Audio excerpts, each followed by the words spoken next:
జల్ జమీన్ జంగల్ అను నినాదంతో నైజాం సర్కార్ గుండెల్లో రైళ్లు పరిగెత్తించి కంటి మీద కునుకు లేకుండా చేసిన గిరిజన గోండు వీరుడు. దున్నేవాడిదే భూమి అంటూ నేలతల్లి విముక్తి కోసం, గిరిజన జాతి విముక్తి కోసం పోరాడి ప్రాణత్యాగం చేసిన పోరాట యోధుడు అతడే గోండు బెబ్బులి కొమరం భీం.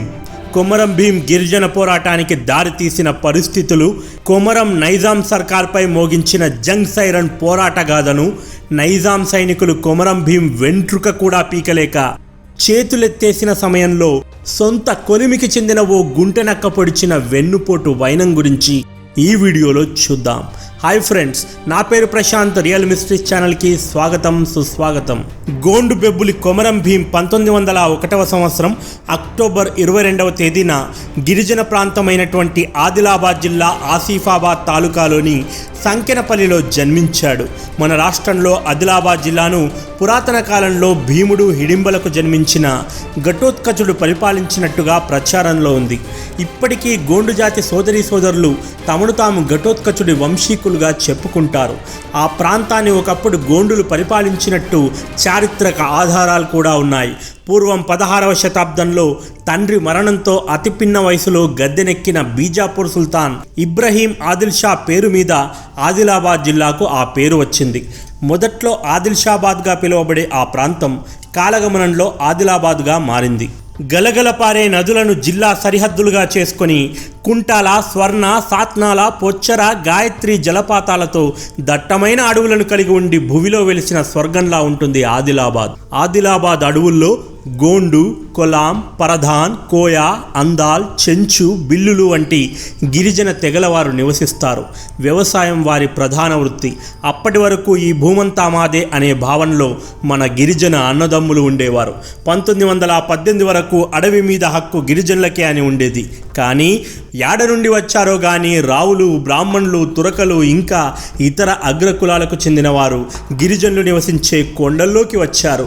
తెలివిగా అధికారులను డబ్బుతో లోబర్చుకొని గిరిజనుల భూముల పట్టాలను తమ పేరు మీద రాయించుకున్నారు. దొంగ చట్టాలు, పట్టాలు పుట్టించి గిరిజనుల కడుపు కొట్టారు. వారికి తోడు షావుకారులు దొంగ లెక్కలు చెప్పి గిరిజనుల శ్రమబలాన్ని దోచుకునేవారు.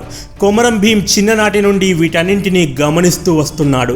చిన్నతనంలో కొమరం భీంకి తాతయ్య మోతీరాం అనేకానేక గోండు వీరుల వీరగాథలు వినిపించేవాడు. ముఖ్యంగా నైజాం సర్కారుపై వారితో దోస్తీ కట్టిన తెల్ల కుక్కలపై గిరిజన సైన్యంతో యుద్ధం ప్రకటించి ప్రాణత్యాగం చేసిన రాంజీ గోండు పోరాటగాథ భీం మనసులో చెరగని ముద్ర వేసింది. భీంకి 17 ఏళ్ల వయసు ఉండగా షావుకారుల అప్పుల ఒత్తిడిని తట్టుకోలేక తండ్రి కొమరం చిన్ను మంచాన పడి మరణించాడు. దాంతో భీం కుటుంబం ఆ ప్రాంతాన్ని వదిలి కరిమిర ప్రాంతంలోని సుర్దాపూర్ ప్రాంతానికి వలసపోయారు. 3 గుట్టలు మధ్య మైదాన ప్రదేశం చూసి బండ్లు ఆపారు. సమిష్టిగా అందరూ పనిచేసి భూమిని చదును చేశారు. వర్షాలు కూడా విస్తారంగా పడడంతో పంటలు సమృద్ధిగా పండాయి. కొమరం భీం కుటుంబ సభ్యుల ఆనందానికి అవధులు లేవు. తమ కష్టాలన్నీ తీరిపోయాయని అనుకున్నారు. అంతలో యాడ నుండి వచ్చినాడో కానీ సిద్దికను ఓ జాగీర్దార్ బట్టేబాజ్గాడు ఆడకి వచ్చినాడు. ఈ భూమంతా నాదేనన్నాడు. కౌలు చెల్లిస్తారా? సరే, లేదంటే ఈడ నుండి వెళ్ళిపోండి అని గదిమాయించాడు. తన కిరాయి మనుషులతో భీం కుటుంబంపై దాడి చేసిండు. భీం కుటుంబం కూడా ఎదురు తిరిగారు. కర్రలతో ఒకరినొకరు కొట్టుకున్నారు. కొద్ది క్షణాల్లో ఆ ప్రాంతం చిన్నపాటి రణరంగంలా మారింది. చిన్ననాటి నుండి ఉడుకు రక్తంతో మాంచి ఊపు మీద ఉన్న కొమరం భీం ఇన్నాళ్లకు ఈ సాలెగాళ్ల మీద పగ తీర్చుకునే అవకాశం అంది వచ్చింది అనుకున్నాడు. ఒడ్డు పొడుగు కలిగి బాహుబలిలా ఉన్నటువంటి సిద్దిక్ తల మీద కర్రతో ఒకే ఒక్క వేటు వేశాడు. దెబ్బకు సిద్దిక్ అక్కడికక్కడే ప్రాణాలు విడిచాడు. అది కొమరం భీం దెబ్బంటే. సిద్దిక్ మరణ వార్త విని నైజాం పోలీసులు ఆడకి వస్తారని వారికి తెలుసు. అందుకే వారంతా నలుదిక్కులా పారిపోయారు. ఇక్కడ ఉంటే చంపేస్తారని, యాడికైనా పోయి ప్రాణాలను కాపాడుకోమని వారు కొమరం భీంని అక్కడి నుండి బలవంతంగా పంపించి వేస్తారు. కొమరం రైలు బండి ఎక్కి చాందా చేరుకున్నాడు. అక్కడ ఒక స్వాతంత్రోద్యమకారుడైనటువంటి విఠోబా దగ్గర పనిలో చేరాడు. విఠోబా తెల్లవారికి తెలియకుండా ఉద్యమ పత్రిక నడిపించేవాడు. ఇక్కడే కొమరం అనేకానేక భాషలు చదవడం, రాయడం నేర్చుకున్నాడు. కొంతకాలం తర్వాత తెల్లవారు విఠోబాను అరెస్టు చేయడంతో కొమరం భీం అక్కడి నుండి రైలు బండి ఎక్కి అస్సాం చేరుకున్నాడు. అక్కడ తేయాకు తోటల్లో 4 సంవత్సరములు కూలి పని చేశాడు. ఇక్కడే కొమరం భీంకి ఓ తెలుగు వ్యక్తితో పరిచయం ఏర్పడింది. ఆ తెలుగు వ్యక్తి మామూలు వ్యక్తి కాదు. మన్యం వీరుడు అల్లూరి సీతారామరాజు దండులో పనిచేసిన మన్యం దొర. తెల్లదొరలకు గుండెలు చూయించి కాల్చండిరా అని సవాలు విసిరిన పోరాట యోధుడితో కలిసి కాలం గడిపిన అదృష్టవంతుడు. ఆ వ్యక్తి అల్లూరి సీతారామరాజు ఆశయాలను తెల్లవారి పోలీస్ స్టేషన్ల మీద దాడి చేసి వారి బందుకులతో వారినే మట్టుపెట్టిన వారి చతురత, యుద్ధనీతి గురించి పలు కథనాలు వినిపించాడు. వీటన్నింటినీ విని కొమరం భీం ఆ రోజే గిరిజనులను నానా కష్టాలు పెడుతున్న నైజాం సర్కార్కి కూడా అదే తరహాలో దెబ్బ రుచి చూయించాలని కంకణం కట్టుకున్నాడు. అక్కడి నుండి బల్లార్షా చేరుకొని కొంతకాలం గడిపి చివరికి గూడెం వైపు మళ్ళీ తిరుగు ప్రయాణమయ్యాడు. కుటుంబ సభ్యులను కలుసుకొని గిరిజనుల గురించి ఆరా తీశాడు. వారి స్థితి మరింత అధ్వాన్నంగా తయారయ్యిందని, నైజాం సర్కార్ జాగీర్దారులు, అడవి సిబ్బంది అరాచకాలు మరింత పెరిగిపోయాయని, కనీసం ఆడబిడ్డల మాన ప్రాణాలకు కూడా కనీస భరోసా లేకుండా పోయిందని తెలుసుకుని కోపంతో రగిలిపోయాడు. అన్న ఒత్తిడితో లచ్చు పటేల్ అనే వ్యక్తి దగ్గర కొలువులో చేరాడు. కొమరం భీం తెలివితేటలను గ్రహించి భూతగాదాలను తెగ్గొట్టుకు రమ్మని హైదరాబాద్కు పంపిస్తాడు లచ్చు పటేల్. కొమరం అక్కడ అమీన్ సాబ్కి అర్థమయ్యేలా చెప్పి లచ్చు పటేల్ భూముల పట్టాలు తిరిగిప్పిస్తాడు. ఈ విషయం తెలిసిన చుట్టుపక్కల గ్రామస్తులంతా కోర్టులో ఉన్నటువంటి భూతగాదాలు తేల్చడానికి సహాయం చేయవలసిందిగా కొమరం వద్దకు రావడం మొదలుపెట్టారు. కొమరం పాపులారిటీ నానాటికి పెరగసాగింది. లచ్చు పటేల్ తన గుమాస్తా కుమార్తె సోంబాయిని కొమరం భీంకిచ్చి పెళ్లి చేస్తాడు. కొద్ది రోజులకు భీం తల్లిదండ్రులు లేని ఓ అనాథ అయినటువంటి పైకుబాయిని లోకుల నుండి కాపాడడానికి 2వ వివాహం చేసుకుంటాడు. గోండువాల ఆచారం ప్రకారం పురుషులు 2-3 వివాహాలు చేసుకోవచ్చు. కాబట్టి సోంబాయి పైకుబాయిని సంతోషంగా చెల్లెలుగా స్వీకరిస్తుంది. రోజురోజుకి పెరిగిపోతున్న నైజాం నవాబుల ఆగడాలు చాలలేక చుట్టుపక్కల గ్రామాల వారంతా కొమరం భీంను ఆశ్రయించారు. కొమరం భీం పెత్తందారీ వ్యవస్థ కింద నలిగిపోతున్న గిరిజనుల విముక్తి కోసం జంగ్ సైరన్ జమాయించాడు. జల్ జమీన్ జంగల్ తమయే అంటూ సింహగర్జన చేశాడు.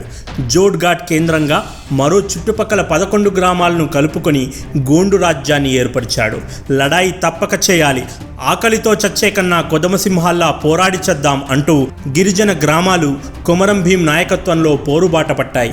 రోజురోజుకి ఉద్యమం ఉధృత రూపం దాల్చింది. ఇక లాభం లేదనుకొని జంగ్లాత్ అమీన్ సాబ్ స్థానిక జాగీర్దారులు తహసీల్దార్ అబ్దుల్ సత్తార్ని కలిశారు. చెయ్యి జారుతున్న పరిస్థితిని వివరించారు. అబ్దుల్ సత్తార్ వెంటనే అదనపు బలగాలను పురమాయించి డిఎస్పీకి కొమరం భీంని గోండులందరినీ అరెస్ట్ చేయవలసిందిగా, ఉద్యమాన్ని ఆదిలోనే అణగదొక్కాలని ఆదేశాలిచ్చాడు. ఇప్పటికే సర్కార్కి ముచ్చెమటలు పట్టించిన మన్యం వీరుడు అల్లూరి సీతారామరాజు మరణించినా ఇంకా కళ్ళ ముందు కదలాడుతున్నాడు. ఇక ఈ కొమరం మరో అల్లూరిగా మారాడంటే మన పని అయిపోయినట్లే.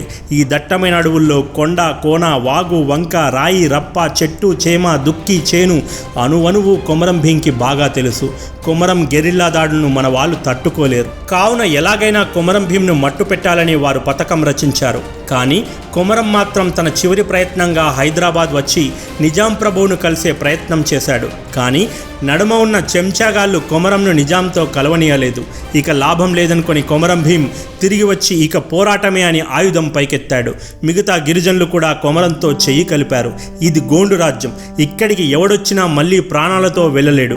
మా రాజ్యాన్ని మేమే పరిపాలించుకుంటాం, కాదని ఎవడన్నా ప్రాణాలు దక్కవు అంటూ సర్కార్కి వర్తమానం పంపారు. ఈ గోండు నా కొడుకులకు ఎంత ఖండకావరం అంటూ జాగీర్దారులంతా ఒంటికాలుతో లేచారు. నైజాం నవాబులకు చెంచాగా ఉంటూ సొంత జాతికి ద్రోహం చేస్తున్న కుర్దు పటేల్ అను జాతి ద్రోహికి కొమరం భీం స్ట్రాంగ్ వార్నింగ్ ఇచ్చాడు. ఈటెలు, బాణాలు, బరిసెలు, గొడ్డళ్ళు, తుపాకులు, గొట్టాలు తయారవుతున్నాయి. ఇవి కాక రాయి, రప్ప, తాడు, కర్ర, బిందె లాంటి ఏ ఒక్క వస్తువును కూడా ఆయుధంగా వాడడానికి వారు వెనుకాడడం లేదు. అన్నింటినీ సిద్ధం చేసుకున్నారు. పోలీస్ స్టేషన్లపై గెరిల్లా దాడులు చేసి తుపాకులు సంపాదించారు. కొమరం భీం వారికి తుపాకీ ఎలా వాడాలో ట్రైనింగ్ ఇస్తున్నాడు. గిరిజనుల మనోధైర్యం ఆకాశానికి చేరుకుంది. కాకిలా 100 ఏళ్ళు బ్రతికే బదులు హంసలా కొన్ని నెలలైనా బతికితే చాలనుకున్నారు. అంతలో ఆ ప్రాంతానికి ఓ సబ్ కలెక్టర్ నైజాం సర్కార్ తరపున చర్చలకు వచ్చాడు. చర్చలు విఫలమయ్యాయి. ఇక రణమే. నైజాం సర్కార్ పెద్ద ఎత్తున దాడికి సిద్ధమయ్యిందని, సైన్యం ఆగమేఘాల మీద మన వైపు వస్తుందని కొమరం భీంకి కబురు అందింది. తుడుం మోగింది. జై రగల్ జెండా అంటూ నినాదాలు చేయడం మొదలుపెట్టారు. 10 రోజులయ్యింది. యుద్ధం సంగతి దేవుడెరుగు. అసలు కొమరం భీం నాయకత్వంలో యుద్ధానికి సిద్ధంగా గిరిజన సేనలు ఉన్నటువంటి జోడెఘాట్కి దారిని కూడా నైజాం నాయాళ్ళు కనుక్కోలేకపోయారు. భీం సైన్యంలోని గిరిజన నాయకులు కొదమసింహాల్లా పొలిమేరల్లో కాపు కాస్తున్నారు. వాళ్ళ ధైర్యం చూస్తుంటే నైజాం తొత్తులు, ఇంగ్లీష్ కుక్కలు మొత్తం కలిసొచ్చినా ఖతం చేసేలాగున్నారు. కానీ మన బంగారమే నకిలీ అయితే ఎదుటివాడిని అని ఏం లాభం? గిరిజన తెగకే చెందిన కుర్దు పటేల్ అనే బట్టెబాజ్గాడు గుట్టు చప్పుడు కాకుండా వెళ్ళి నైజాం సేనలకు దొడ్డిదారి చూయించాడు. నైజాం సేనలు దొడ్డిదారి గుండా జోడెన్ఘాట్ చేరుకుని గిరిజనులపై వెనుక నుండి దాడి చేస్తారు. ఆ నాయాళ్ల బందూకుల తూటాలకు గిరిజన అన్నలు, తమ్ములు, ఆడబిడ్డలు, పసికూనలు పిట్టల్లా నేలరాలారు. అంతలో గుంటనక్క కుర్దు పటేల్ ముందుకు వచ్చి అదుగోదర ఆడే కొమరం భీం అంటూ మహానాయకుణ్ణి చూయించాడు. అంతే, వేల తూటాలు కొమరం భీం గుండెల్లోకి చొచ్చుకుపోయాయి. చనిపోతూ కూడా జై రగల్ జెండా అంటూ నినాదం చేస్తూ ఊపిరొదిలాడు. అలా 1940 అక్టోబర్ 8వ తేదీన గోండు సింహం కొమరం భీం ప్రాణాలు విడిచాడు. కానీ ఇప్పటికీ గిరిజనుల గుండెల్లో ఆరాధ్య దైవంగా, బలమైన నాయకుడిగా స్ఫూర్తిని రగిలిస్తూ బ్రతికే ఉన్నాడు. నీ వంటి మహావీరుడి గాథను వినిపించిన నా జన్మ ధన్యమయ్యిందని భావిస్తూ మీ రియల్ మిస్టరీస్. ఇది ఈ మిస్టరీ. మరో మిస్టరీతో మళ్ళీ కలుద్దాం. This is Prashant signing off. Bye bye and take care.